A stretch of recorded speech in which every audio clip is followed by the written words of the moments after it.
Shalom kakak, om, tante, opa, oma. Dalam program live ini kita akan belajar Alkitab lebih dalam lagi dengan menggunakan bahasa yang lebih santai. Semua bisa bertanya lewat kolom komentar. Dan jika ada yang ingin butuh bantuan doanya juga bisa dituliskan di kolom komentar yang ada di bawah ini, mau yang ada di YouTube maupun yang ada di Facebook. Juga mohon dukungannya dengan like, subscribe, dan tekan tanda loncengnya. Jika ada yang ingin mendukung lewat dana, bisa diserahkan lewat nomor rekening yang tersedia di kolom deskripsi. Dan lebih dari segalanya, dukungan doanya ya, agar program ini bisa menjadi berkat bagi banyak orang dan akhirnya menyenangkan hati Tuhan. Oh iya, acara ini akan menemani kita semua di setiap malamnya ya. Selamat mengikuti, Tuhan Yesus memberkati. Selamat malam semuanya, kembali dalam TikTok with Pafe. Dan sebelum kita mulai pada renungan Alkitab kita di kitab yang baru ini, di hari Selasa malam ini, kita ambil waktu sejenak untuk menyembah Tuhan. Haleluya.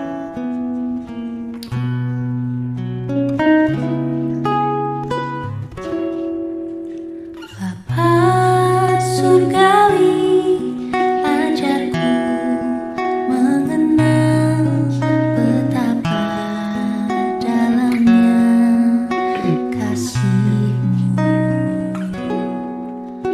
Bapa surgawi, buatku mengerti betapa kasih-Mu padaku. Semua yang terjadi di dalam hidupku, ajarku menyadari Kau selalu sertaku. Beri hatiku selalu bersyukur padamu, karena rencana-Mu indah bagiku.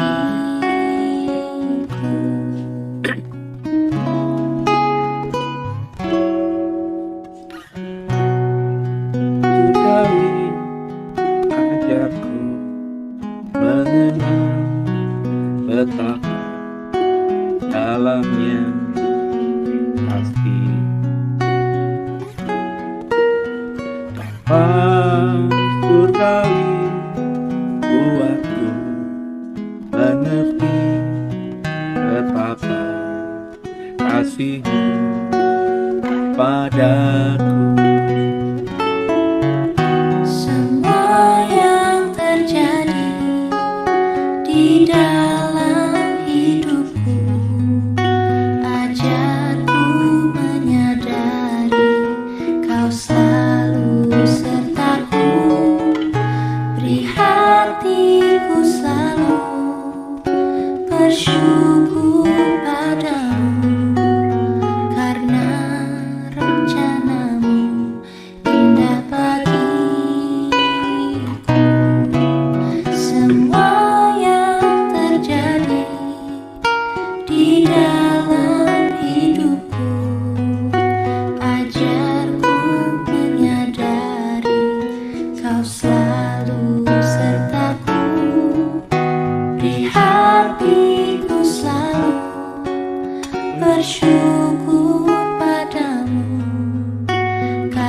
Iya, kembali kita dalam program ini ya, Tadarusan Alkitab ya.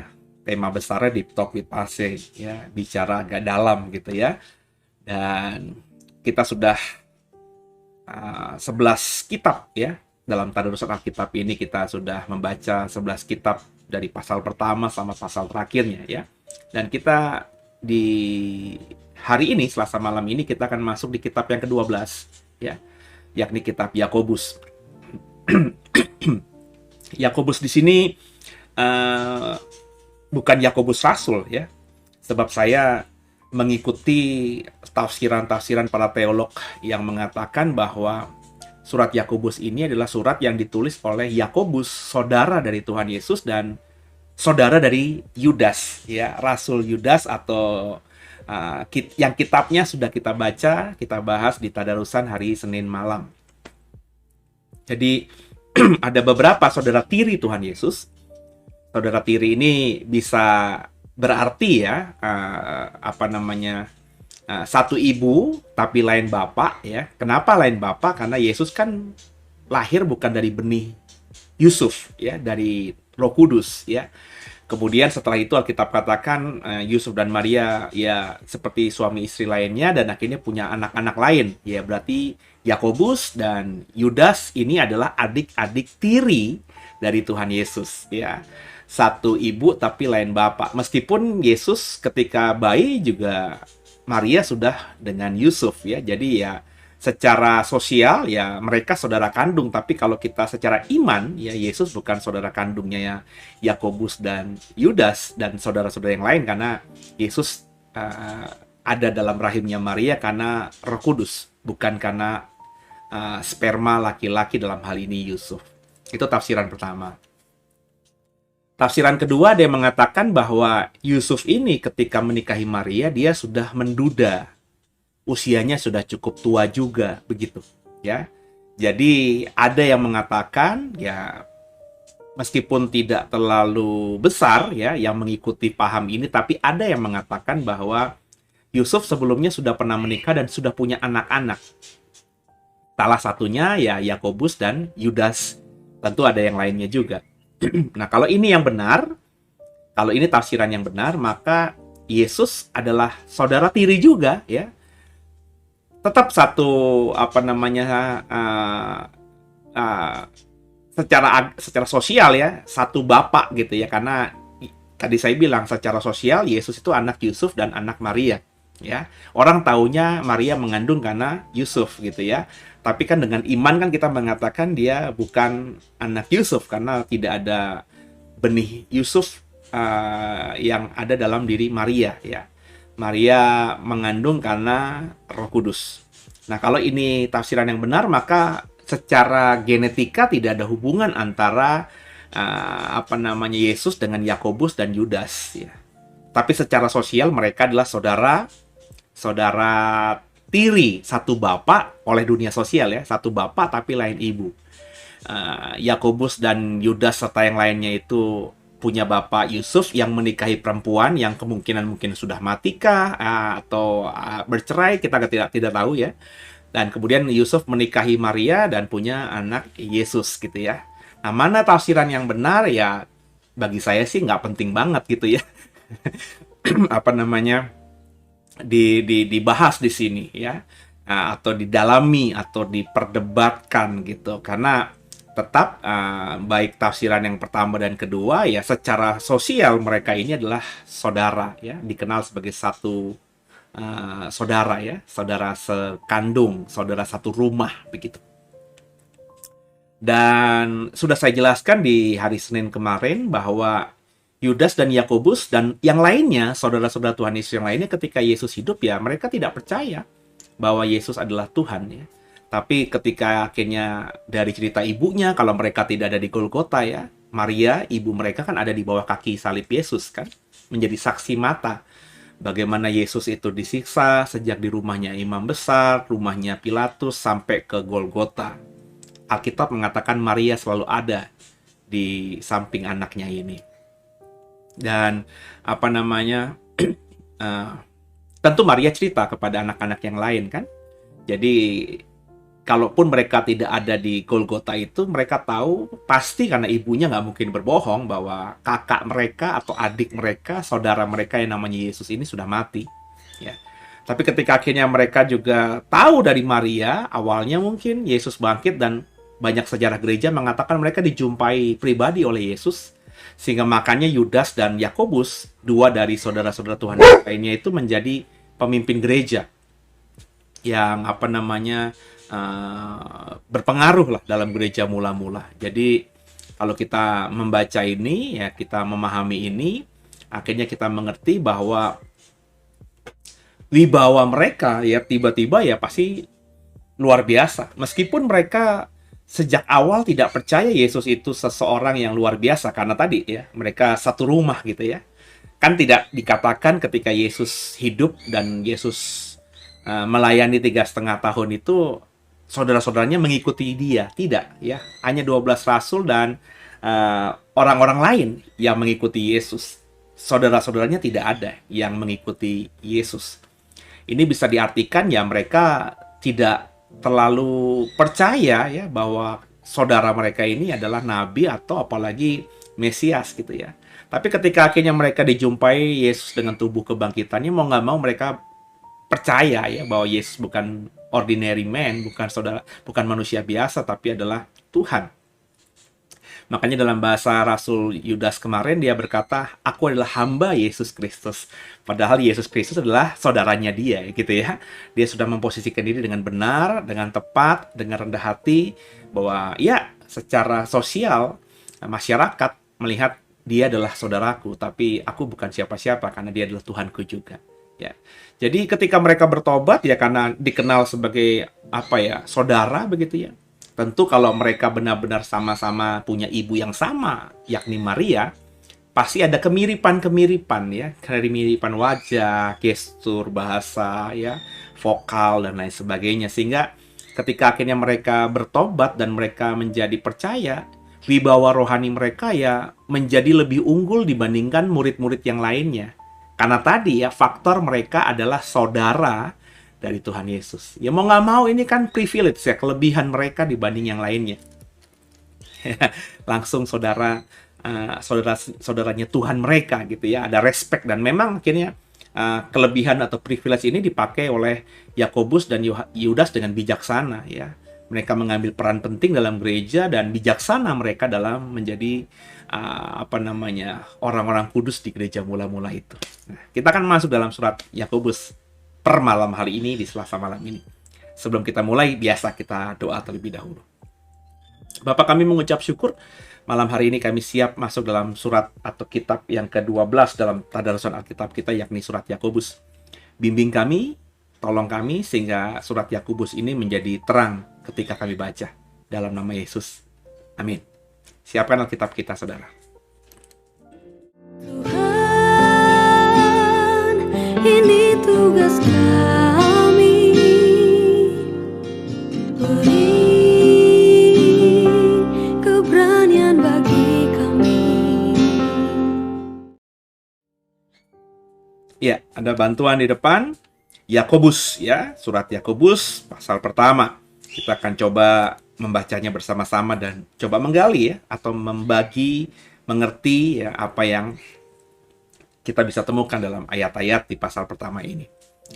Pasal pertama, ayat pertama. Salam dari Yakobus, hamba Allah dan Tuhan Yesus Kristus kepada kedua belas suku di perantauan. Kembali ya. Seperti Yudas saudaranya, Yakobus membahasakan dirinya dengan memposisikan dirinya dengan tepat, dengan benar. Meskipun dia adalah saudara dari Tuhan Yesus, tapi dia berkata, akulah hamba Allah dan Tuhan Yesus Kristus. Ya, jadi dia sudah memposisikan dirinya sebagai, ya, saudaraku itu Tuhan. Maka aku nggak layak sekedar hanya berkata, dia adalah saudaraku, tapi dia adalah Tuhanku. Ya, ini yang mestinya harus diimani, dihidupi oleh semua kita, ya, bahwa memposisikan diri sebagai orang Kristen yang benar dan bijak itu memang penting ya. Jadi saya selalu mengatakan bahwa kita bisa melakukan mujizat, doa kita dijawab, kita bisa berkhotbah hebat. Ya ini semua karena Tuhan gitu.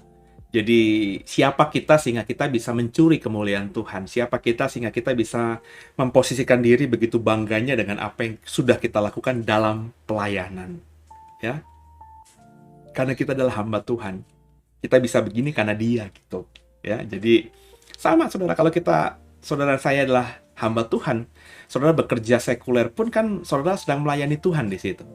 Jadi kalau bisnismu berhasil, usahamu berhasil, pekerjaan karirmu naik, ya jabatanmu naik, itu kan semua karena Tuhan. Karena kita sedang melayani Tuhan, maka yang memberkati kita adalah Tuhan.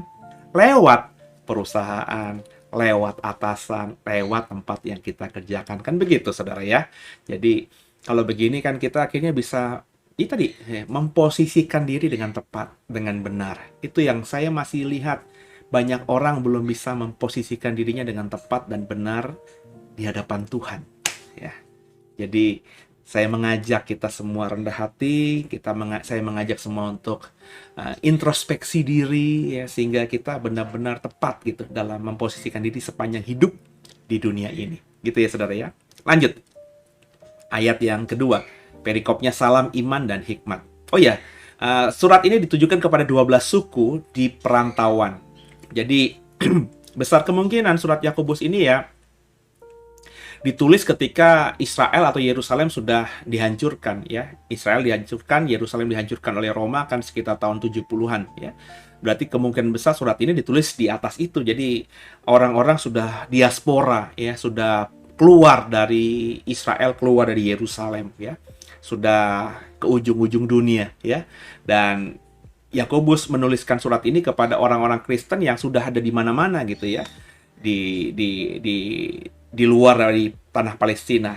Ditujukan kepada 12 suku di perantauan, ya memang tujuannya untuk orang-orang Kristen yang dari Yahudi. Karena memang kalau kita mempelajari dari Perjanjian Baru, Yakobus ini masih cukup kuat atau kental dengan keyahudiannya ya. Kelompok Yakobus, kelompok Petrus itu awal-awalnya ya sering bergesekan secara teologi dengan Paulus dan kelompoknya. Kalau Paulus mengatakan ya kalau kita sudah percaya kepada Yesus ya kita nggak perlu jadi Yahudi dulu, kurang lebih begitulah. Sederhananya gitulah saudara ya. Tapi kelompok Yakobus dan Petrus ini karena mereka memang orang Yahudi yang pride-nya terhadap Yahudiannya itu tinggi, mereka mengajarkan ya bahwa kalau orang luar, orang bukan Yahudi, orang Yunani kah, orang tak bersunat pokoknya, yang mau menjadi Kristen ya harus Yahudi dulu gitu ya. Jadi unsur keyahudiannya masih kuat ya. Mungkin ya nggak bisa disalahkan karena memang mereka orang Yahudi kan. Kayak saya orang Jawa gitu ya. Saudara orang apa? Orang Batak, orang Ambon, orang Manado gitu kan. Kita otomatis ya meskipun tidak kita sengaja naluri sebagai orang suku tertentu itu kan ada kebanggaan lah yang kita bisa pancarkan gitu saudara ya. Jadi bagi saya sih nggak ada yang salah gitu ya. Makanya ditujukan kepada 12 suku di perantauan ya. Ayat 2 ya. Saudara-saudaraku, anggaplah sebagai suatu kebahagiaan apabila kamu jatuh ke dalam berbagai-bagai pencobaan. Sebab kamu tahu bahwa ujian terhadap imanmu itu menghasilkan ketekunan. Dan biarkanlah ketekunan itu memperoleh buah yang matang, supaya kamu menjadi sempurna dan utuh dan tak kekurangan suatu apapun. Ya. Ayat 2, ayat 3, ayat 4. Ini menceritakan sesuatu yang luar biasa bagi saya ya. Jadi Yakobus mengajarkan bahwa berbahagialah kita, anggaplah sebagai suatu kebahagiaan jika kita jatuh dalam berbagai-bagai pencobaan. Ya, sebab itu harus kita anggap sebagai ujian terhadap iman. Apabila kita berhasil mengerjakan ujian iman itu, maka itu akan membuat kita semakin tekun dalam iman. Dan ketika ketekunan itu kita kerjakan secara konsisten, kita akan memperoleh buah yang matang dan kita akan menjadi sempurna, utuh, sehingga tak kekurangan suatu apapun. Itu kata Yakobus. Ini pengajaran yang bagi saya agak berbeda gitu dengan apa yang dipahami oleh orang Kristen awal dan bahkan sampai orang Kristen sekarang. Banyak orang Kristen mengatakan pokoknya jadi Kristen pasti diberkati ya, pasti bahagia. Orientasi menjadi seorang Kristen tuh ya seperti itu. Kita lupa bahwa Tuhan kadang-kadang mengizinkan kita mengalami ujian atau pencobaan itu. Meskipun tidak mungkin tiap hari kita mengalami ujian, ya. Kayak sekolah saja kan nggak tiap hari anak-anak kita atau kita dulu ketika masih sekolah tiap hari ulangan. Pasti ada ulangan, pasti ada ujian, ya. Ujian tengah semester, ujian akhir semester, ujian naik kelas gitu ya. Ada pasti ujian. Sebab kalau kita nggak lewati itu, kita yang nggak naik-naik kelas, nggak naik-naik tingkat gitu kan saudara. Tapi kan nggak tiap hari, ya. Jadi Yakobus mengajarkan bahwa kita harus berbahagia ya apabila kita melewati segala pencobaan itu. Berarti kita sudah di ujung kelas kita kan? Kalau kita lulus ujian itu, maka kita akan naik kelas. Ya, tapi tentu dalam kerangka ini kita memahaminya ya kita menghadapi ujian yang Tuhan izinkan terjadi atas kita. Bukan menghadapi suatu masalah, bukan menghadapi suatu kegagalan karena kebodohan kita atau karena misalnya ya kekilafan kita. Ya. Sebab banyak orang yang agak bias begitu, ya. Oh, saya sedang dicobai nih. Saya sedang mengalami pencobaan Tuhan nih. Padahal dia sedang dalam masalah karena kebodohan dia. Karena kesalahan dia, karena blundernya dia. Itu yang saya kadang-kadang geli gitu. Orang Kristen banyak mengemas kesalahan dia, kebodohan dia dengan bahasa teologis atau bahasa yang lebih rohani gitu. Saya sedang dicoba. Kalau dia benar-benar dicoba, ya dia tentu tidak sedang melakukan kesalahan. Orang kalau sudah sampai menghadapi ujian, berarti kan dia sudah memang siap menghadapi ujian. Dia sedang tidak sakit, tanda kutip ya. Dia tidak sedang dalam masalah, tidak dikeluarkan dari sekolah gitu ya. Orang kalau sudah ujian berarti kan semua syarat-syarat akademisnya sudah dia lewati. Sehingga dia layak untuk ikut ujian, kan begitu. Berarti juga kalau kita sedang diizinkan Tuhan mengalami ujian iman dari dia untuk kita, maka kita ada di situ ya karena memang Tuhan anggap kita sudah siap menghadapi ujian itu. Jadi kita menghadapi ujian itu bukan karena kesalahan kita, bukan karena kebodohan kita, ya. Tapi orang Kristen kan nggak gitu. Kenapa? Karena nggak banyak yang jujur, nggak bisa jujur gitu, ya. Dia miskin, dia sakit, dia bilang ini ujian Tuhan. Padahal dia miskin karena dia waktu kemarin ada berkat, ya dia mengambil keputusan usahanya, bisnisnya tanpa melibatkan Tuhan. Semata-mata karena mamon aja. Wah, ini untung nih gue ambil di sini. Wah, ini tawarannya menggiurkan, dia ambil di sini tanpa pikir panjang, tanpa berdoa, tanpa bertanya dulu kepada Tuhan. Di otaknya uang, diambil itu. Gagal, hilang uangnya. Terus dia bilang, dikemas dalam bahasa rohani tadi. Ketika bersaksi di persekutuan doanya, ketika bersaksi di komunitas selnya, saya sedang mengalami ujian. Ujian dari mana? Lo jadi miskin, lo jadi susah karena lo kebodoh kok. Kan begitu, saudara. Karena lo yang salah kok. Ya. Tapi kalau kita nggak salah apa-apa, tapi Tuhan izinkan kita menghadapi itu, itulah baru ujiannya Tuhan. Ya. Buat kita. Ujian yang Tuhan berikan kepada kita, makanya tidak akan melebihi kekuatan kita. Karena ujiannya dari Tuhan. Sama kayak kita ikut ujian dari kelas 1 naik kelas 2. Kan ujiannya ujian untuk anak kelas 1. Nggak mungkin dikasih ujian untuk anak kelas 2, kelas 3, kelas 4, kelas 5, atau kelas 6. Kan nggak mungkin, saudara. Tuhan tahu ya. Wah, ini Seno ini udah mau lewati fase ini nih, step ini nih. Ya. Dia mau naik tingkat. Kayaknya bisa dia naik tingkat. Kayaknya dia udah siap. Gue kasih ujian lah. Nah, ketika saya dapat ujian, ya saya dapat ujian itu ya bukan karena salah saya, bukan karena kebodohan saya, karena memang saya dianggap Tuhan sudah siap menghadapi ujian itu. Makanya kata Yakobus, bahagia. Karena kita dianggap oke untuk naik kelas dari Tuhan. Ya. Jadi, ayo sama-sama saudara, ya. Bersyukur, berbahagia. Tapi kuncinya tadi jujur sama diri. Ya. Ini sekali lagi, mungkin sudah bosan ya, ketika saya dikeluarkan dari sebuah gereja, memang ada gimmick-gimmick gitu ya. ada isu lah, saya katanya tidak mendukung gembala, saya mau memberontak lah, tanda kutip lah gitu ya, tidak mendukung visi misi gembala. Tapi saya dari hati saya jujur, bukan gitu ya.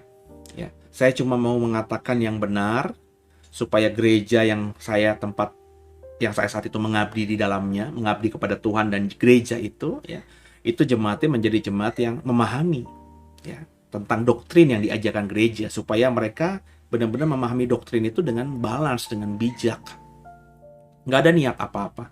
Bukan tipikal saya memberontak. Saya tipikal orang kalau nggak suka, kalau nggak sejahtera dengan atasan saya maka akan milih mengundurkan diri. Ya, bukan berontak dari dalam. Ya, it's not me, bukan saya. Saya bukan gitu tipikalnya, ya saudara ya. Nah, jadi ketika saya akhirnya dikeluarkan dari gereja itu, saya introspeksi diri, saya jujur, Tuhan salah gue di mana? Apakah benar kata orang gue nggak sevisi atau tidak mendukung visi dan misi ajaran gembala jemaat? Saya pikir enggak juga.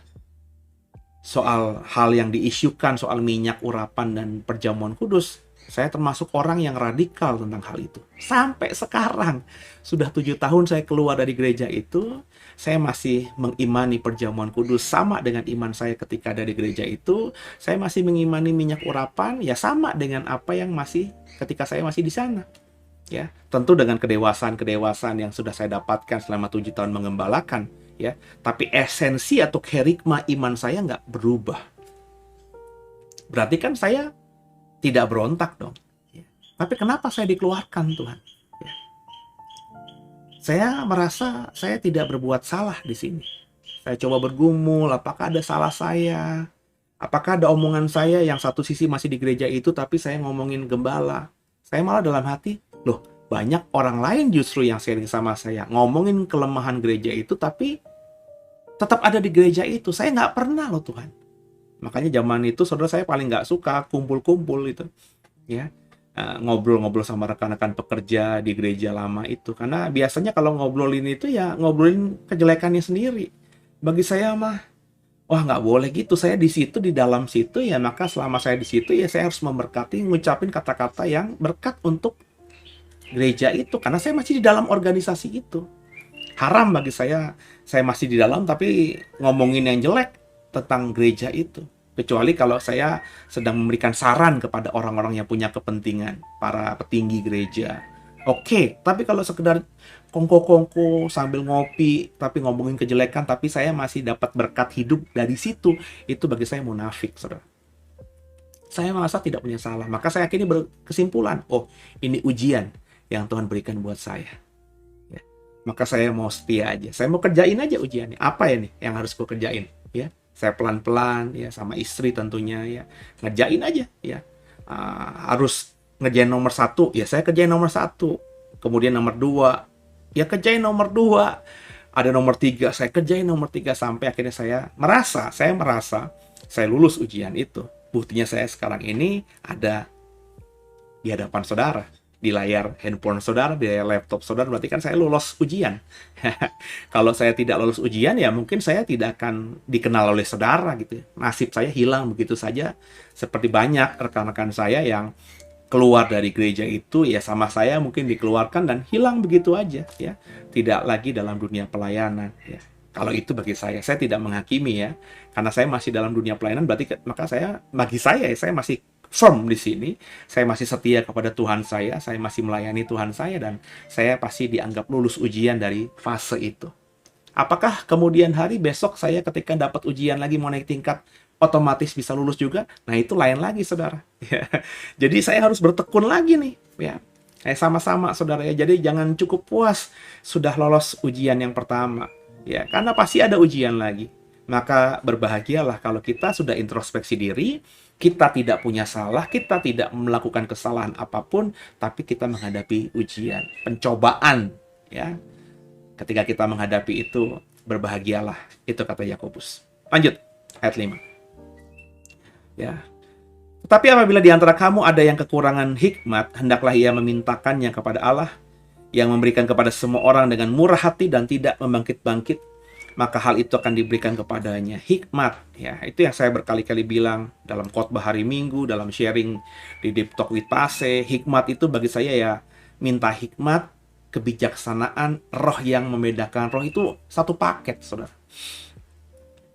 Dan bagi saya ya, saudara ya, dengan hal-hal yang dicatat oleh Alkitab, hikmat, kebijaksanaan, roh yang membedakan roh itu bukan natur, bukan kita miliki sejak lahir, sesuatu yang harus diminta. Itu kalau pandangan saya. Sekali lagi ini pandangan saya, ya bisa dibilang tafsir, bisa benar, bisa salah, tapi saya yakini ini kebenaran yang saya percayai. Gimana alasannya Pak Ase? Ya Salomo, saudara. Ya. Salomo kita baca dalam kitab Raja-Raja, itu di Gibeon Tuhan ngomong sama dia langsung, kamu mau minta apa daripadaku? Dan Salomo minta, aku berikan aku roh kebijaksanaan sehingga bisa memutuskan satu perkara itu benar dan mana yang salah. Salomo direct minta seperti itu. Maka Tuhan berikan hikmat, kebijaksanaan, dan lain halnya. Dan karena hikmat itu akhirnya dia populer. Semua orang-orang mencari dia. Semua orang penasaran dengan hikmatnya Salomo. Jadi hikmat itu bagi saya harus dimintakan. Nggak ada orang oek-oek bagi saya loh ya. Lahir langsung dia menjadi orang yang sudah penuh hikmat. Gitu. Jadi hikmat harus diminta. Kepada siapa? Tentu kepada Tuhan. Karena Tuhanlah sumber hikmat, sumber kebijaksanaan, dan yang memiliki roh yang bisa membedakan roh. Jadi kalau kau minta itu kepada Tuhan, maka Tuhan pasti akan memberikannya tanpa membangkit-bangkit. Artinya tanpa mengingat-ingat, tanpa menuntut balas apapun, ya. Sebab dia berikannya dengan sukarela. Selama kita memintanya. Pertanyaan saya, selama kau jadi Kristen, pernah nggak minta ini? Ya. Belajar dari ceritanya Salomo, saudara. Banyak kita itu kalau minta kepada Tuhan, minta hal-hal yang bersifat materi. Minta kaya, minta pinter, minta jabatan, minta rumah, minta mobil. Minta-minta hal seperti itu. Coba belajar dari Salomo. Nanti baca kisahnya, saudara, di Raja-Raja itu. Ya. Ketika Salomo minta hikmat kepada Tuhan, padahal Tuhan tanya, apa yang mau kau minta daripada aku akan kuberikan. Salomo mintanya hikmat, dan itu menyenangkan hati Tuhan. Dan ketika Tuhan akhirnya senang dengan itu, dia berikan hikmat seperti yang dimintakan Salomo, dan hal-hal lain yang tidak diminta Salomo, termasuk kekayaan, termasuk musuh-musuhnya, itu diberikan kepada Tuhan untuk Salomo. Nah, herannya orang Kristen, saudara, yang tahu cerita soal Salomo, bagaimana dia kaya dan luar biasanya dia, itu miss tentang ini. Jadi orang Kristen kalau berdoa yang diminta itu ya hal-hal yang, maafkan saya, bersifat materi. Tuhan, besok aku ada tawaran pekerjaan, berkati aku dapat pekerjaan itu, supaya aku dapat gaji yang lebih besar dari tempat itu daripada gajiku yang sekarang di kantornya sekarang. Ngomongnya gaji, mintanya gaji yang lebih tinggi. Nggak minta hikmat. Mestinya kalau besok ada tawaran interview, ya, ada panggilan interview maksud saya, kita doa, Tuhan berikan aku hikmat, marifat ya Tuhan. Sehingga ketika interview besok, bukan saja aku bisa menjawab kalau memang pekerjaan itu atau tempat kerja itu yang Tuhan berikan kepadaku, tapi aku juga peka gitu, bisa tahu bahwa aku di sana itu bisa bahagia nggak, bisa jadi hambamu nggak, atau aku di sana nanti malah hidup dalam kedagingan. Berikan aku hikmat sehingga aku bisa memutuskan nanti soal diterima apa tidak. Aku bisa bijaksana. Kalau tidak diterima, ya aku percaya itu berarti jalannya Tuhan. Kalau aku diterima, aku ambil apa tidak, berikan aku hikmat supaya aku tidak salah dalam mengambil pekerjaan itu. Nah, ketika kita minta seperti itu, ya jangankan pekerjaan yang gajinya besar, yang lainnya Tuhan akan berikan. Dari kasusnya Salomo, kita mestinya belajar begitu kan, saudara? Ya nggak, saudara? Ya. Tapi maafkan saya, jujur saudara, mintanya apa dalam doamu kepada Tuhan? Itu kenapa saya sudah mengatakan, saya sudah menjadi pelaku, saudara. Pelaku firman ini yang saya ajarkan kepada saudara. Udah berpuluh-puluh tahun, saudara, saya nggak pernah minta spesifik A, B, C, D, E, F, G. Nggak. Ya. Saya hanya minta Tuhan, ya, pokoknya berikan aku kekuatan sehingga aku bisa mengerjakan sesuatu yang menyenangkan Tuhan. Sesuai yang Tuhan perintahkan kepadaku. Udah, saya kerjakan aja bagian saya. Sebab ada satu ayat lagi yang mengatakan bahwa carilah dulu kerajaan Allah dan kebenarannya, maka semuanya ditambahkan dalam hidup kita. Nah, itu yang saya hidupi sampai hari ini, saudara. The Way ada karena itu. Saya bisa nafas, masih seger buger, tidak kekurangan, semua karena itu. Ya. Nah, ketika saya mendapatkan itu, kan saya sudah mengajarkan. Saudara yang sudah di The Way 7 tahun mestinya tahu itu udah saya katakan sejak awal The Way. Ya. Dalam banyak interaktif saya, dalam kelas pengajaran saya, di program Deep Talk with Pasi selama berbulan-bulan ini, dalam khotbah-khotbah saya, mestinya saudara yang mengikuti saya, sepak terjang saya dalam pelayanan, saudara sudah paham. Saya sudah berkali-kali mengajarkan hal ini. Jadi, ayo minta hikmat, saudara, ya.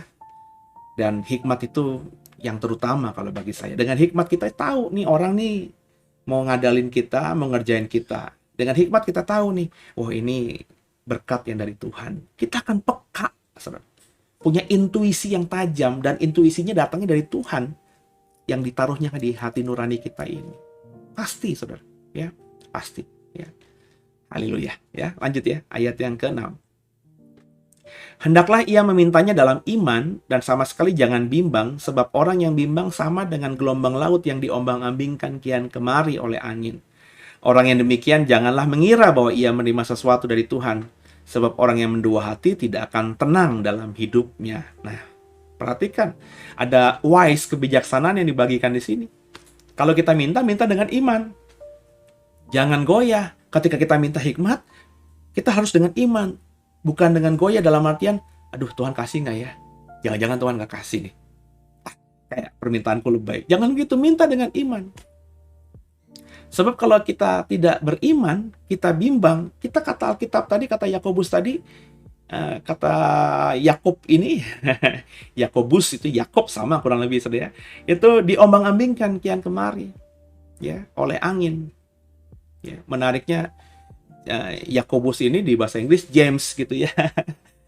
Padahal James itu bukan Yakob ya. Yakobus ya. Yakobus itu mestinya bahasa Hebrewsnya Yakob. Ya. Bukannya James ya. Itu makanya James itu dari mana juga saya agak bertanya-tanya ya. Saya pernah mendengar katanya itu dari terjemahan atau King James yang menerjemahkan Alkitab dalam bahasa Inggris itu ya. Karena dia pengen namanya ada di situ, maka Yakobus ini diterjemahkan menjadi James gitu ya. King James ya. Karena dia kepengen menjadi saudaranya Tuhan Yesus ya. Entah itu benar apa tidak gitu ya, tapi ada banyak yang mengatakan hal itu. Sehingga akhirnya terjemahan King James tentang Yakobus dalam bahasa Indonesia, Jacob dalam bahasa Ibrani ya, terus Yakobus dalam bahasa Yunaninya diterjemahkan ke dalam bahasa Inggris jadi James, dan semua diikuti akhirnya oleh hampir semua keterjemahan Inggris.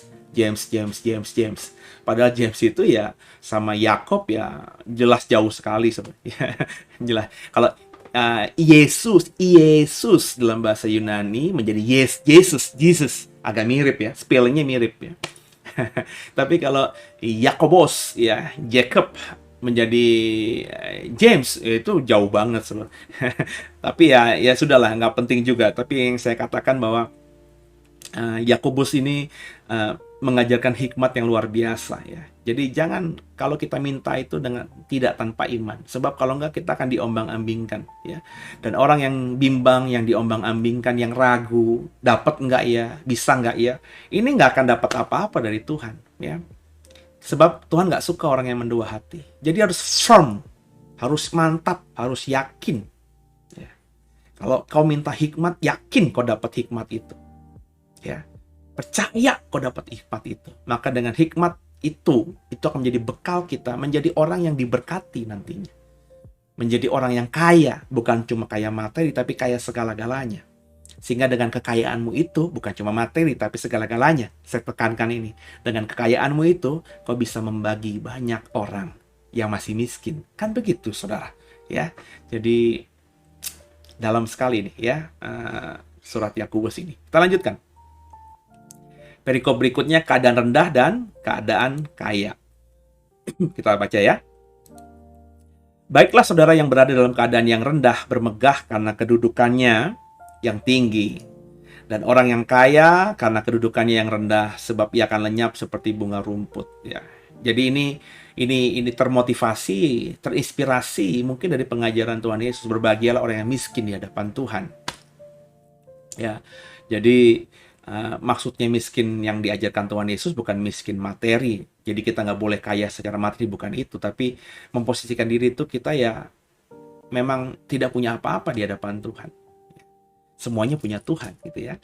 Dan kalau saudara dalam kondisi yang seperti ini ya, sedang dalam keadaan yang rendah kata orang dunia, bermegahlah ya. Karena meskipun saudara dianggap rendah, saudara tidak berusaha untuk jadi tinggi dengan hal-hal yang melukai orang lain. Kita tetap bisa bersyukur. Maka orang yang seperti ini meskipun kata orang dunia rendah, miskin tanda kutip ya, tapi karena kita terus bisa bersyukur, kita terus hidup beriman, maka kita akan peroleh kedudukan yang tinggi. Sebaliknya orang yang kaya karena kedudukannya ya, orang yang kaya itu nanti akan direndahkan. Karena kalau dia terlalu sombong, gue bisa begini, gue bisa beli apa aja, gue punya kok ya. Ya sekarang 70-80 tahun mungkin ya, kata Mazmurnya Musa, dia bisa seperti itu. Tapi nantinya dia akan rendah ya. Kata Yakobus ini akan lenyap seperti bunga rumput. Bunga rumput itu kan indah, Bapak Ibu tahu ya. Ya, saya sering lihat ya, kalau ada tanah masih belum digarap gitu ya, ada rumput-rumput liar. Rumput-rumput liar itu punya bunga yang bagi saya luar biasa ya. Kayak bunga kertas gitu ya, tipis-tipis gitu ya. Ada yang warnanya pink muda, ada yang kadang-kadang warnanya ungu muda ya. Tapi ya tadi ya, bunga rumput itu ya kalau sudah kena panas dikit, ketiup angin, dia terbang gitu saudara. Karena kayak kertas gitu, kayak tisu gitu saudara ya. Dan indah tapi hanya sesaat. Jangan kayak gitu saudara ya. Lanjut ayat 11. Karena matahari terbit dengan panasnya yang terik dan melayukan rumput itu, sehingga gugurlah bunganya dan hilanglah semaraknya. Itu yang saya katakan tadi ya. Bunganya kayak kertas gitu ya. Dan keren ketika matahari terbit ya. Warnanya bagus, tapi ketika udah jam 12 jadi kering karena panas sengatan matahari dan kena angin ya terbang gitu ya, gugur. Ayat yang kalimat berikutnya. Demikian jugalah halnya dengan orang kaya, di tengah-tengah segala usahanya ia akan lenyap. Jadi kita memang harus kaya kalau menurut saya, supaya kita bisa berkati orang. Tapi ya dengan nanti kalau sudah memperoleh kekayaan, kita harus sadar bahwa kita bisa punya kekayaan, kita bisa punya uang, kita bisa punya segala-galanya itu kan karena siapa? Nah, posisi itu yang harus kita siapkan sejak saat ini.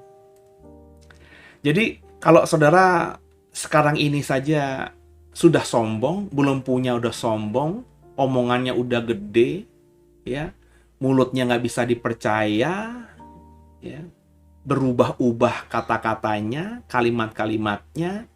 Nah, bagaimana nanti kalau kau sudah kaya? Kau akan dengan mudah berkata, ini kan karena gue kerja, bukan karena Tuhan lah. Ya. Nah, kalau seperti ini ya kayak tadi bunga rumput tadi ya, lenyap, akan hilang. Ya kalaupun bisa dinikmati oleh dirimu ya cuma 70-80 tahun kata Mazmurnya Musa, umur manusia. Ya. Nah, saya nggak mau begitu. Apakah saudara kalau tanya saya pasti pengen nggak jadi hamba Tuhan atau pendeta yang kaya? Pengen. Tapi gimana? Saya kejar itu? Enggak, saya ngapain ngejar kekayaan? Saya penting sudah cukup aja. Ya. Kalau saya setia, nanti saya diberkati dengan berkat yang berlimpah, ya saya bersyukur. Dan saya yakin nanti ketika itu sampai, andai kata Tuhan izinkan terjadi ya, entah saudara amin apa enggak gitu ya. Kalau terjadi, ya, saya sadar sesadar-sadarnya bahwa itu bukan karena hebatnya saya, tapi karena hebatnya Tuhan. Nah, untuk sampai ke sana bisa punya pemahaman itu nanti kalau saya kaya, gitu ya. Nah, saya akan siapkan dari saat ini kan. Ketika saya belum punya apa-apa nih, ya. Sekarang saya bisa makan tiap hari teratur. Siapa nih? Saya bisa sekolahkan anak saya di sekolah yang cukup baik, ya. Siapa nih?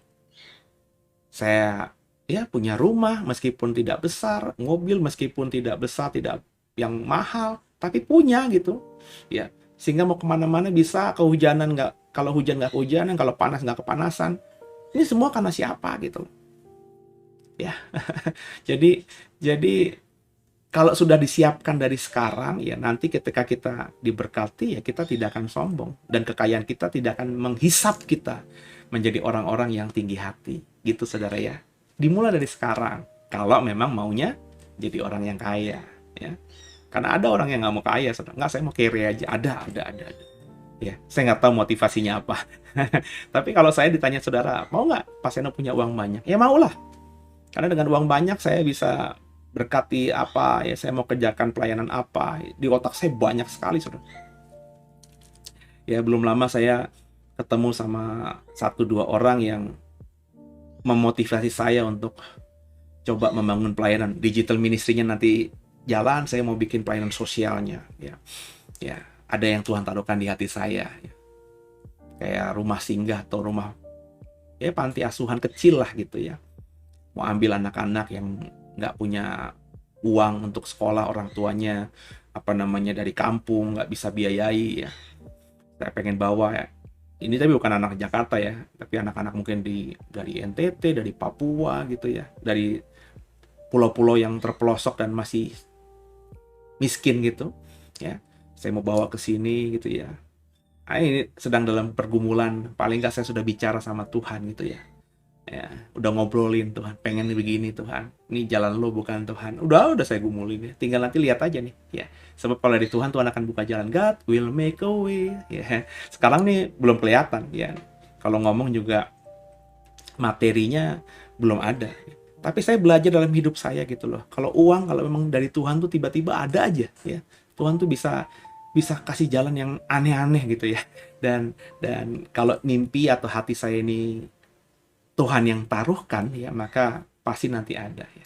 Saya ketemu sama beberapa orang ya, mau ngobrolin juga ya, semoga nanti ada jalan ya, dan ini jalannya Tuhan gitu ya, sehingga kita bisa menjadi orang tua asuh lah bagi mereka kita bawa ke Jakarta, ke Serpong dalam hal ini ya, kita sekolahkan yang oke ya, bahkan saya beriman banget nanti kalau itu terjadi bisa beasiswa mereka, sekolahin mereka sampai kuliah ya, mereka dapat sesuatu ya, paling tidak nanti bisa membanggakan, menaikkan derajat martabat dari orang tua mereka gitu ya, dan ya bawa dalam doa juga ya saudara ya.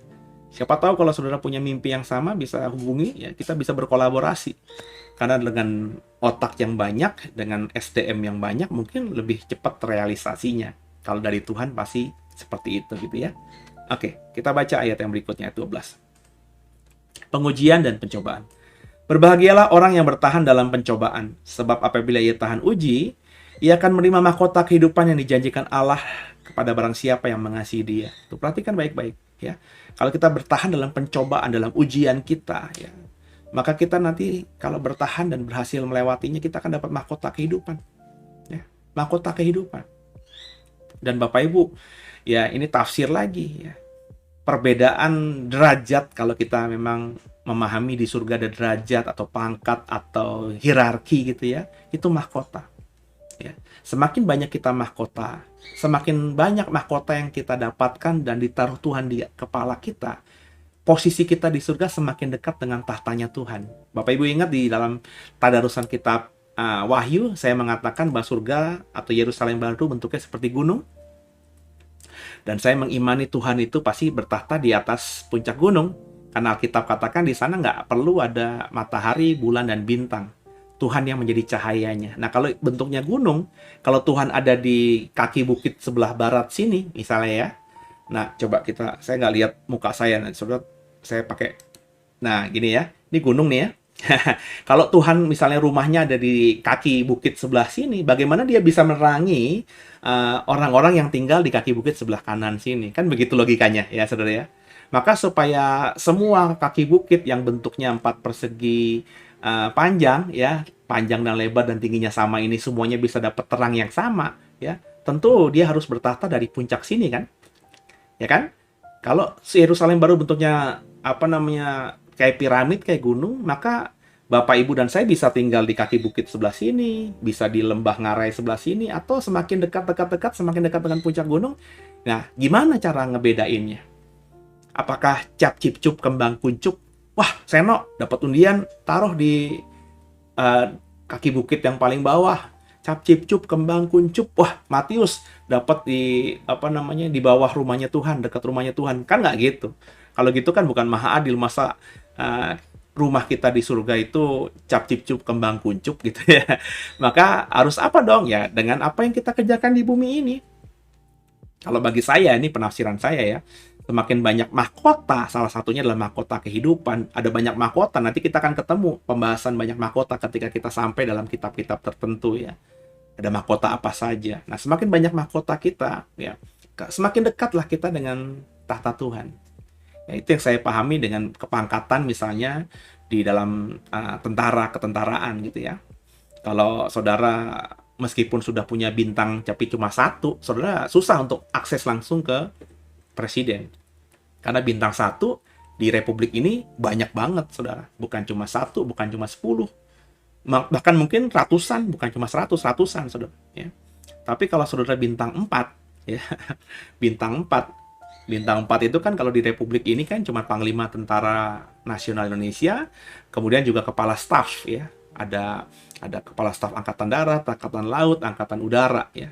Cuma 4 orang yang bintang 4 di Republik ini, ya. Nah, kalau bintang 4 ya tentu dengan jabatan yang seperti tadi saya sebutkan, akses ke presiden, ke pemimpin tertinggi di Republik ini sangat mudah. Apalagi kalau saudara Panglima Tentara Nasional, ya. Itu tinggal datang aja ke istana, ngobrol sama ajudan presiden, ya mau menghadap pasti presiden akan buka pintu karena orang kepercayaannya kan bintang 4 Panglima Tentara, ya. Sama begitu. Kalau semakin banyak kita mahkota yang kita kumpulkan di bumi ini, ya semakin dekat dengan surga.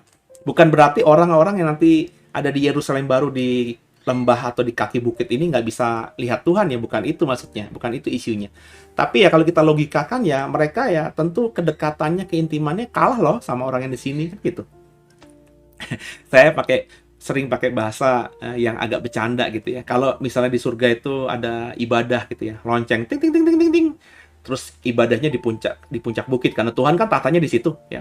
Maka orang yang dari sini ya, dari kaki bukit sini, andai kata kita alegoriskan tuh harus jalan kaki, naik ke gunung kan butuh beberapa minggu ya, ke puncak gunungnya gitu ya, berhari-hari gitu ya. Sampai di puncak gunung ibadah udah selesai. Tapi kalau saudara ada lonceng tanda panggilan ibadah di surga ya, terus saudara tinggal rumahnya di sini nih, ya kan tinggal jalan 5 meter, 10 menit gitu ya, sampai. Pas datang ibadah masih terlaksana. Ini pakai logika lucu-lucuan aja gitu ya. Nah, dari situlah, dari pemahaman yang sederhana itulah saya akhirnya mengimani saya harus punya banyak mahkota. Ya, berbuat baik pasti nanti dapat mahkota. Menjalankan apa yang saya sudah tahu, ya, pasti dapat mahkota. Menginjili orang sehingga orang boleh bertobat. Setia dalam pelayanan seperti hal ini, ya. Ya. Setia setiap jam 9 malam ya tadarusan Alkitab ya, meskipun ya secara apapun ya tidak terlalu memuaskan, tapi Tuhan pasti lihat kan, mata Tuhan kan melihat, saudara. Pasti dapat mahkota nanti. Siapa tahu ada beberapa saudara yang lagi mau bunuh diri ya, tolak dalam nama Yesus, tapi lagi depresi dengar program ini ya, terus terhibur atau dihiburkan dengan kata-kata yang keluar dari mulut saya yang tidak saya rencanakan, tapi karena mengandalkan Roh Kudus, itu Roh Kudus yang bicara untuk saudara yang lagi mau bunuh diri, terus saudara akan mengurungkan diri. Bukankah saya dapat mahkota juga nantinya?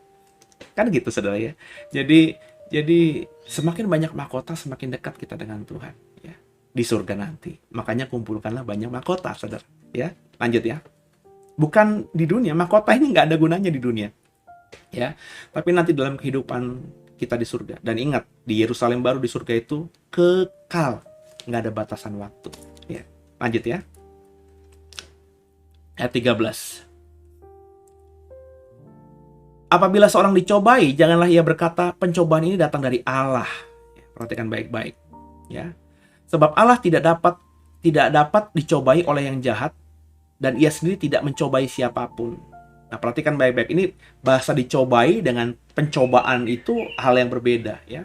Dicobai di sini ini Tuhan tidak pernah mencobai kita. Ya. Dalam artian Tuhan tuh sengaja menjerumuskan kita untuk kita tenggelam gitu. Ya. Tuhan itu ketika memberikan ujian, dia tahu bahwa kita sudah siap menghadapi ujian. Jadi kayak kita SD aja, logikanya kan ketika kita sekolah gitu. Guru kita mengajar kita di kelas 1 SD misalnya. Ya. Dengan semua materi-materi yang memang nanti akan diujikan. Ketika nanti sudah semester 1 selesai, semester 2 selesai, mau naik kelas, maka semua yang sudah diajarkan itu dipahami, sudah dibagikan semuanya sama murid-muridnya. Murid-muridnya pasti sudah paham. Nah, ketika diyakini sudah paham, maka dibuatlah ujian naik kelas itu. Kan begitu logika sederhananya. Makanya bukan dalam artian dicobai untuk menjerumuskan. Tuhan tidak begitu. Tuhan nggak ada niat jahat buat saya. Dia mencobai saya karena dia bakal tahu bahwa saya akan gagal. Nggak gitu. Makanya saya bilang pencobaan yang dari Tuhan tidak akan pernah melebihi kekuatan kita. Nah, ini hal-hal seperti ini nih agak beda ya. Dalam bahasa aslinya itu berbeda. Cuma dalam terjemahan Indonesia semuanya diterjemahkan dengan pencobaan. Ya. Jadi Tuhan tuh nggak pernah mencobai dalam artian ya udahlah nih Seno nih, gue kasih pencobaan nih. Ya kalau dia berhasil ya dia oke, naik kelas. Kalau dia gagal ya dia pasti udahlah ya dia susah lah, dia miskin, dia bangkrut. Nggak gitu. Ya. Makanya kalau gitu ya rancangannya bukan damai sejahtera dong, pasti dia merencanakan kecelakaan juga dong gitu ya. Tapi kalau kita diizinkan untuk menghadapi pencobaan daripada dia ya, ujian dari dia, itu dia tahu banget kita pasti bisa. Nah, bisanya itu menyelesaikannya cepat, lama, itulah nanti yang akan membedakan antara diri kita dengan orang lain yang menghadapi pencobaan atau ujian yang dari Tuhan. Tapi kalau niat ujian yang jahat seperti yang ada di ayat 13 ini, Tuhan tidak pernah merencanakan demikian ya. Maka jangan bilang saudara, pencobaan aku dicobai Tuhan nih sehingga aku nih miskin, aku bangkrut, aku sakit. Tuhan nggak pernah buat begitu saudara. Jadi kalau kau seperti itu ya pasti ada sesuatu yang kita lakukan di masa lalu yang membuat kita seperti ini. Nangkep ya saudara ya. Jadi kita harus paham itu ya. Sama seperti yang Ayub dapatkan ya, itu dicobai sama iblis, tapi kan Tuhan izinkan ya, bukan kecelakaan. Karena Ayub tidak celaka kan. Tuhan jaga benar-benar nyawanya jangan disentuh. Kenapa Tuhan izinkan iblis untuk mencobai Ayub? Karena Tuhan tahu Ayub akan bisa melewati semua ujian itu. Kalau Tuhan tahu Ayub nggak bisa, maka nggak mungkin izin dibiarkan untuk mencobai Ayub. Jadi sama-sama kita sekarang ini punya pemahaman bahwa ya Tuhan tuh nggak mungkin berniat mencelakakan kita, membuat kita susah dan lain sebagainya. Ya. Kalau Tuhan mengizinkan kita melewati ujian atau cobaan, itu pasti Tuhan tahu bahwa kita sudah ready dan kita harus masuk ke sana. Maka saudara harus menagih kalau bagi saya, Tuhan, aku nggak naik-naik kelas nih. Ya, kok kayaknya nggak pernah dapat ujian dari Tuhan. Dalam bahasa yang santai gitu ya sebenarnya. Jadi kalau bagi saya ada orang bilang begini, Pak, saya puji Tuhan sejak saya jadi Kristen 12 tahun yang lalu, saya nggak pernah ngalami apa-apa itu. Ya. Nggak pernah mengalami situasi yang down, situasi yang susah, nggak pernah mengalami penderitaan, ya tiba-tiba kehilangan semuanya. Saya semuanya enak-enak. Nah ini saya bertanya-tanya nih. Ya. Ini orang ini yang tidak sekolah, sehingga nggak dapat ujian, atau memang yang bukan Tuhan yang menjadi gurunya dia gitu. Ya tanda kutip ya. Ya. Sebab kalau yang saya tahu ya kalau kita mau naik kelas ya pasti dapat ujian. Makanya kata Yakobus di ayat awal tadi berbahagialah ya. Lanjut ya saudara ya. Ayat 14. Tapi tiap-tiap orang dicobai oleh keinginannya sendiri. Nah, perhatikan baik-baik. Jangan-jangan saudara sekarang ini dicobai. Itu bukan Tuhan, tapi karena kita sendiri. Ya. Karena kebebalan kita, karena kerakusan kita, karena kesalahan kita, karena kebebalan kita, karena kebodohan kita, gitu ya. Lanjut ya. Karena ia diseret dan terpikat olehnya. Oleh dunia maksudnya. Makanya dia jatuh. Tapi dia bahasakan saya dicobai Tuhan. Ntar dulu, Tuhan nggak pernah mencobai dengan niat seperti itu. Ya. Kalaupun Tuhan izinkan ujian, pencobaan, itu untuk proses tadi saya bilang naik kelas. Kenapa? Karena Tuhan tahu kita sanggup melewati itu. Ya. Tapi banyak orang di luar sana sebenarnya sedang mengalami pencobaan tanda kutip karena dia sendiri yang membuat itu terjadi, ya, kesalahannya sendiri. Ayat 15. Dan apabila keinginan itu telah dibuahi, ia melahirkan dosa, dan apabila dosa itu sudah matang, ia melahirkan maut. Saudara-saudara yang kau kasihi, janganlah sesat. Setiap pemberian yang baik dan setiap anugerah yang sempurna datangnya dari atas, diturunkan dari Bapa, segala terang, dan padanya tidak ada perubahan atau bayangan karena pertukaran. Setiap yang baik, pemberian yang baik, anugerah yang sempurna, datangnya dari atas, from above. Ya. Ayat 18. Atas kehendaknya sendiri ia telah menjadikan kita oleh firman kebenaran, supaya kita pada tingkat yang tertentu menjadi anak sulung di antara semua ciptaannya. Ya. Perikop baru ya. Pendengar dan pelaku firman. Hai saudara-saudaraku yang kekasih, ingatlah hal ini. Setiap orang hendaklah cepat untuk mendengar, tapi lambat untuk berkata-kata dan juga lambat untuk marah. Sebab amarah manusia tidak mengerjakan kebenaran di hadapan Allah. Ya, ini kebijaksanaan si Yakobus juga. Kalau dengar cepat-cepat, tapi kalau mulut, ya, kalau kata-kata lambat-lambat, ya, napas dulu, biar logika berpikir dulu. Ayat 21. Sebab itu buanglah segala sesuatu yang kotor, kejahatan yang begitu banyak itu, dan terimalah dengan lemah lembut firman yang tertanam dalam hatimu, yang berkuasa menyelamatkan jiwamu. Ya. Tapi hendaklah kamu menjadi pelaku firman, bukan hanya pendengar saja. Jadi pelaku, bukan jadi pendengar saja. Sebab jika tidak demikian, kamu menipu diri sendiri.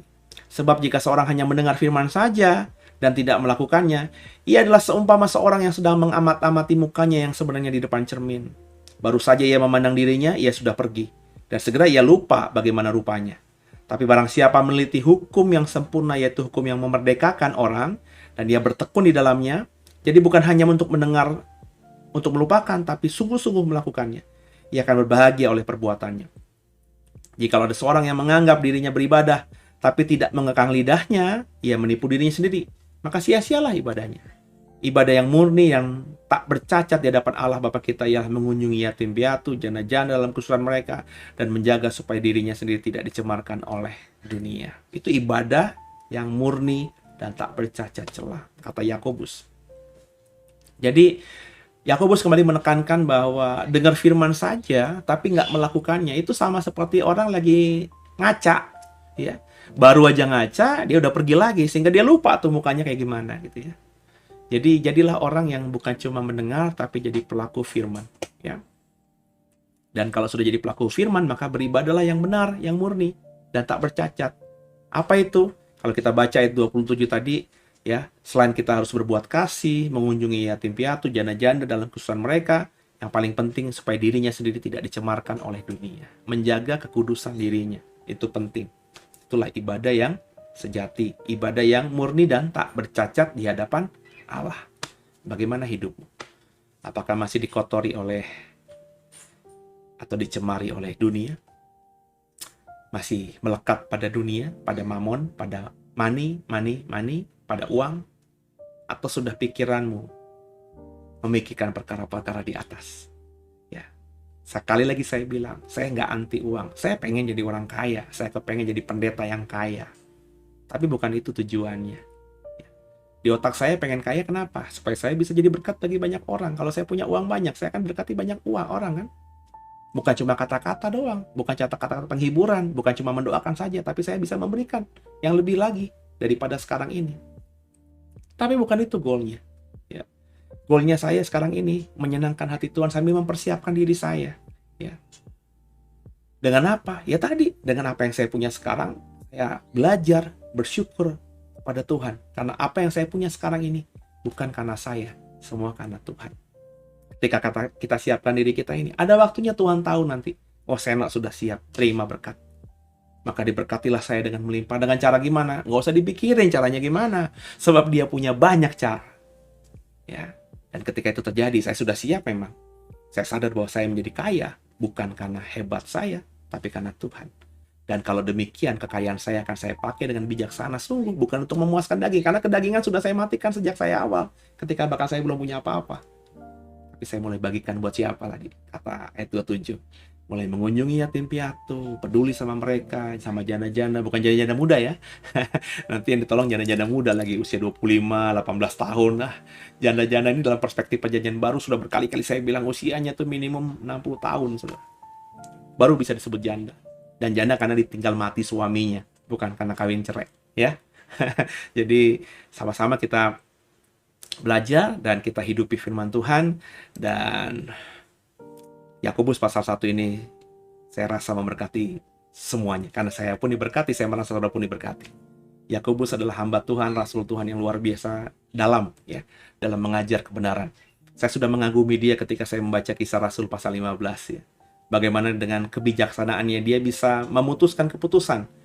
Dan yang memutuskan konsili atau sidang pertama para rasul itu bukannya Paulus, bukannya Petrus, padahal mereka berdua adalah rasul terbesar, tapi adalah Yakobus. Berarti Yakobus ini orang yang bijaksana. Bukan cuma semata karena dia adalah saudara Tuhan Yesus, tapi karena dia ketika sudah bertobat, dia benar-benar mendedikasikan hidupnya penuh kepada Tuhan. Sehingga roh bijaksana itu, seperti yang diajarkan di pasal pertama yang kita baca ini, dia minta dan juga didapatkannya, sehingga menjadi orang yang luar biasa. Pemimpin gereja mula-mula yang paling berdampak. Haleluya. Semoga kita bisa ya. Berpujilah nama Tuhan. Banggaku punya Bapa sepertimu, yang tak pernah meninggalkanku. Ya, oke, sudah hampir 1 jam. Sudah 1 jam kita dalam program hari Selasa malam ini. Jadi semoga diberkati. Kita terus ya, semangat ya, antusias ya dalam tadarusan. Luangkan waktumu 1 jam setiap jam 9 malam bersama dengan saya. Kalau memang terlewatkan karena ada pekerjaan, ada sesuatu yang harus dilakukan, ya bisa dilihat siaran tundanya. Lewat program ini, jadikan ini alat sebagai untuk saudara ya, supaya saudara punya punya kebiasaan ya membaca Alkitab secara rutin setiap hari. Kedepannya nanti mestinya saudara punya tanggung jawab sendiri, karena ini bukan cuma sesuatu yang oke, tapi penting buat saya. Sehingga baca Alkitab itu akhirnya bisa menjadi kebiasaan ya. Ada waktu luang, ada waktu santai, ada waktu yang bisa spesial, kita pasti baca Alkitab kita. Karena kita tahu bahwa firman Tuhan itu membuat iman kita luar biasa. Dan iman yang luar biasa itu yang mengubah saudara dan saya. Tundukkan kepala, kita doa. Makasih Tuhan buat malam hari ini. Kami sudah belajar kebenaran-Mu lewat Yakobus pasal pertama. Ampuni salah dosa kami Tuhan. Yesus Kristus adalah Tuhan Juru Selamat kami yang hidup. Dan malam hari ini, di Selasa malam ini, kami serahkan tubuh, jiwa, roh kami ke dalam tangan-Mu lah. Kami serahkan roh kami. Haleluya. Amin. Selamat malam. Sampai jumpa di Rabu malam besok. Tuhan Yesus memberkati semuanya. Haleluya.